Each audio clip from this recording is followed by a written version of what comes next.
La Russie n'est pas parvenue à faire annuler la session du Conseil de sécurité consacrée au dossier ukrainien. L'ambassadeur russe a démenti toute volonté d'offensive militaire contre l'Ukraine et accuse Washington de jeter de l'huile sur le feu.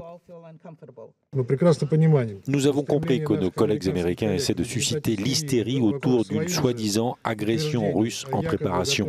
Les collègues du Conseil de sécurité sont placés dans une situation extrêmement délicate. Cette hystérie est très préjudiciable pour l'Ukraine. De son côté, l'ambassadrice américaine accuse Moscou de poursuivre l'encerclement en envoyant ses soldats au Bélarus qui partagent sa frontière sud avec l'Ukraine. La Russie a envoyé au Bélarus 5000 soldats, des missiles balistiques à courte portée, des forces spéciales et des batteries antiaériennes. Nous avons aussi la preuve que la Russie prévoit d'augmenter là-bas, d'ici début février, sa présence jusqu'à 30 000 soldats dans la zone frontalière, à moins de 2 heures au nord de Kiev. La Russie explique envoyer des soldats au Bélarus à l'occasion d'exercices militaires conjoints qui auront lieu en février.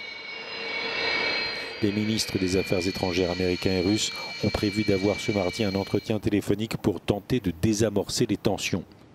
Selon la porte-parole de la Maison-Blanche, en cas d'attaque russe contre l'Ukraine, les États-Unis ont préparé des sanctions spécifiques contre des membres de l'élite russe proche du Kremlin.